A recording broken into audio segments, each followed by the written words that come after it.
primera persona que se me ocurrió preguntarle fue al maestro Ricardo Sevilla, coordinador de investigaciones especiales en Regeneración MX y miembro de esta familia sin censura. ¿Cuál es el legado nefasto de Zedillo? Porque Zedillo debería de tener un tantito de madre y reservarse esas estupideces como las que ahora dice. Mi querido Ricardo, te saludo con mucho gusto.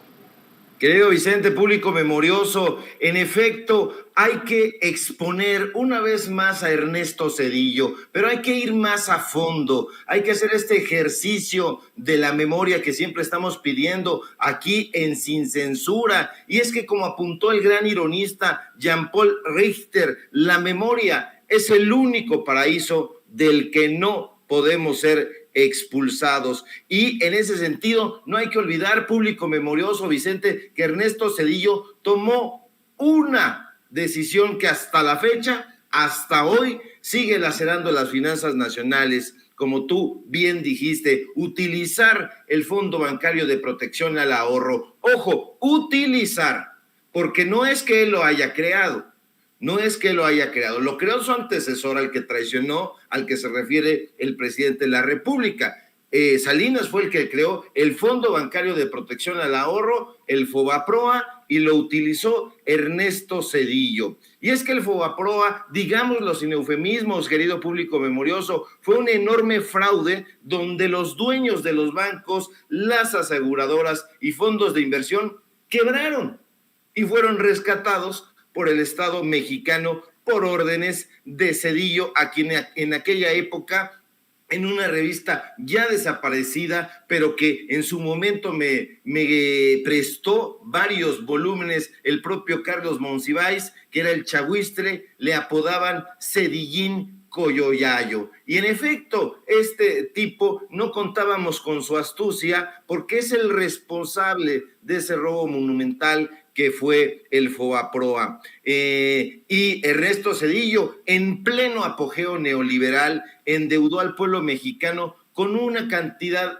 enorme que se calcula será terminada de pagar en 2070. Se trata de una estafa cuyo volumen no deja de aumentar en el mercado y por el cual hasta este momento ya se ha pagado más por los intereses que por el monto inicial de la deuda. Hay que recordarle, como pide el presidente de la República, a los jóvenes que hasta el día de hoy los trabajadores, las trabajadoras mexicanas, seguimos pagando más por una deuda que se generó hace más de 2 décadas. Y pagamos, digo, porque para salvar a los banqueros, esa clase privilegiada, la deuda del FOBAPROA se socializó.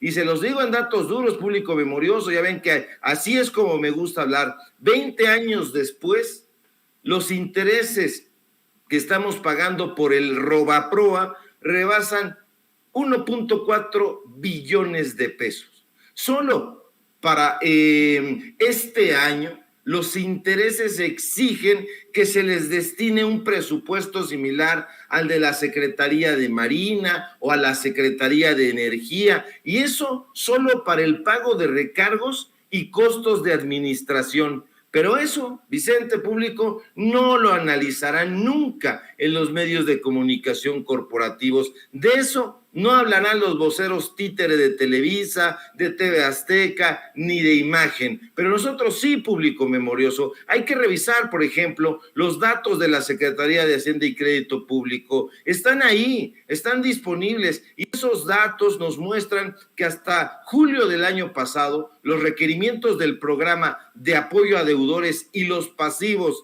del llamado Instituto para la Protección al Ahorro Bancario, el IPAB, que es el mecanismo a través del cual la deuda del sistema bancario se absorbió como obligaciones soberanas, sumaron 1,021,471 millones de pesos, hablando a precios actuales, un saldo por arriba de los 704,918 millones que representaban en diciembre de 2000, año en que, por cierto, entró el botarate de Vicente Fox a la presidencia. ¿Y quién fue el orquestador de esa obra siniestra? Zedillo.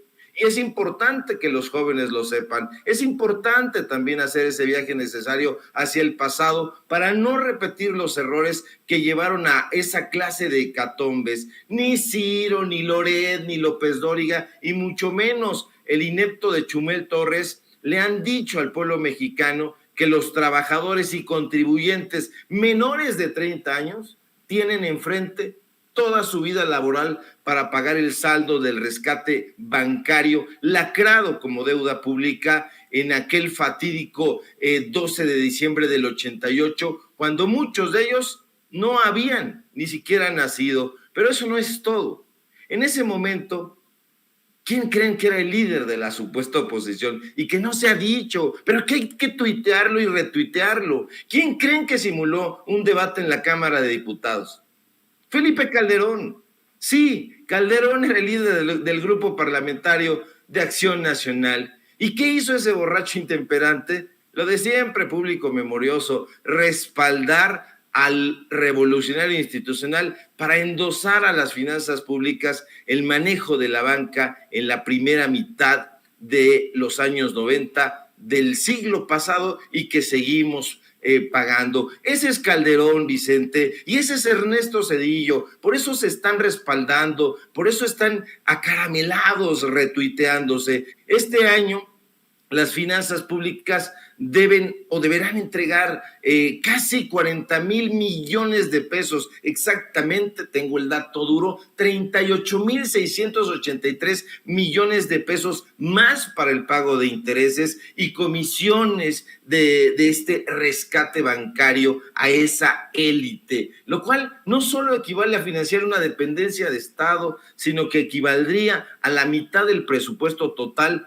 para la construcción del Aeropuerto Internacional Felipe Ángeles, ese que tanto critica a los medios de comunicación corporativos. Implicaría aumentar 6 veces más la inversión para las secretarías de salud este 2022. ¿Y quién fue el arquitecto de esa trastada? Zedillo. ¿Cómo olvidarlo, Vicente? ¿Cómo olvidarlo, público memorioso? Y eso solo por hablar del Fobaproa, pero habría también que hablar en su momento y bien detenidamente con datos duros sobre la masacre de Acteal, sobre la venta de Ferrocarriles Nacionales de México. Y ahí también estuvo Ernesto Zedillo Ponce de León, el economista, el Zedillín Coyoyayo, este personaje que ahora sí sirve como estandarte para el borracho de Felipe Calderón. Siempre fueron cuates, querido público memorioso, Vicente, que no nos extrañe que se estén retuiteando.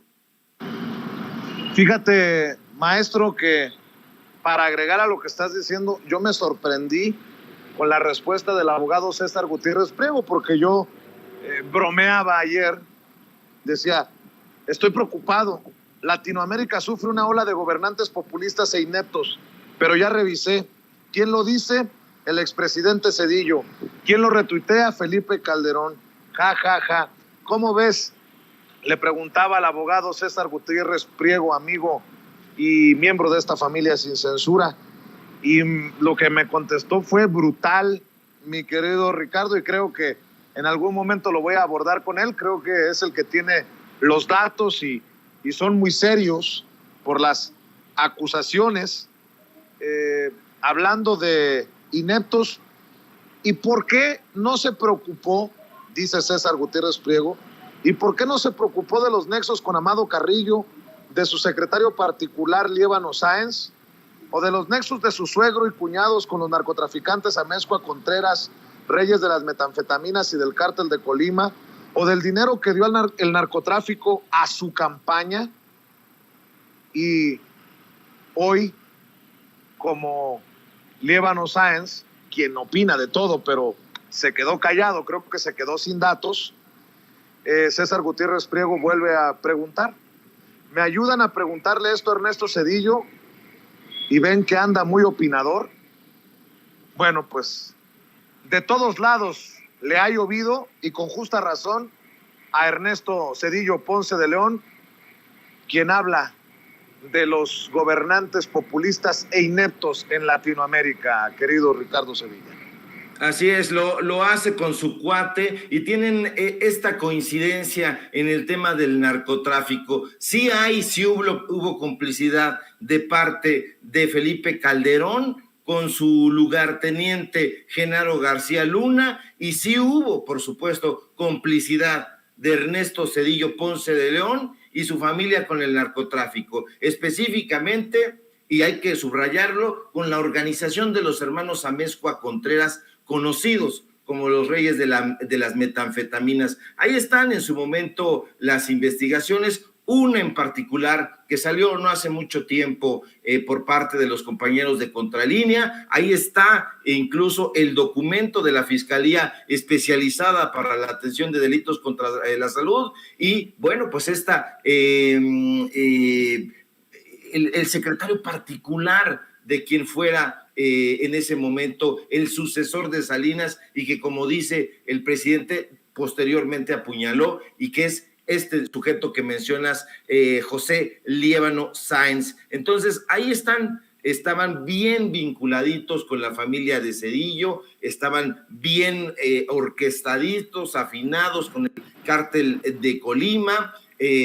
Pues en ese momento hay que recordar también que a quien le gustaba mucho la fiesta, pues era a la esposa de Ernesto Zedillo, a Nilda Patricia Velasco, que incluso iba dando tumbos de borracha. Es literal, se llevaría muy bien, yo creo, con Felipe Calderón, y no son inferencias, son datos duros. Eso es lo que se afirmó en su momento en diferentes libros, algunos muy concretos como los que escribió Julio Scherer García. Entonces hay que hacer este ejercicio. Yo siempre lo he dicho, público memorioso, que hay que recordar, es más, traigo a cuento una frase que me gusta mucho de Ramón Gómez de la Serna, y que dice: tenía tan mala memoria que se olvidó de que tenía mala memoria y se acordó de todo.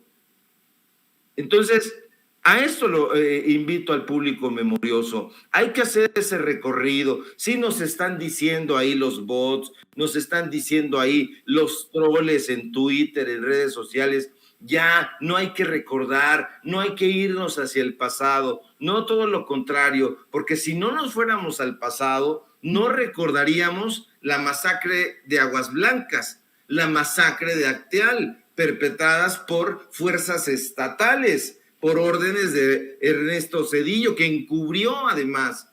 Entonces, no recordaríamos el Fobaproa, no recordaríamos que ya aquí en México no tenemos una de las empresas más vigorosas que hubo en su momento, que fue Ferrocarriles Nacionales de México. Ahora están concesionadas a grupos extranjeros, ahora fueron desvalijadas, y tú vas a la estación que era la estación en Buenavista de los Ferrocarriles Nacionales de México, y te encuentras que ya los ferrocarriles que hay tienen el sello de Grupo México. Entonces eso es obra de Ernesto Zedillo, y hay que recordarlo, público memorioso, no hay que olvidarlo en ningún momento.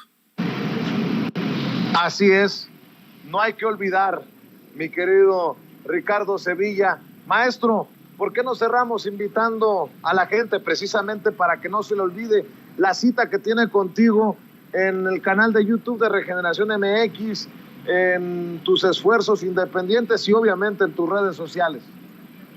Claro que sí, Vicente, público memorioso, síganme por favor, necesitamos esa fuerza. En Twitter, @Sevilla Crítico, en Facebook, Ricardo Sevilla, así nada más. Síganme también, por supuesto, en Los Datos Duros a través del canal de YouTube de Regeneración. Hoy tenemos programa, hablaremos profundamente sobre Zedillo, Zedillín Coyoyayo, como le decían los chahuistles.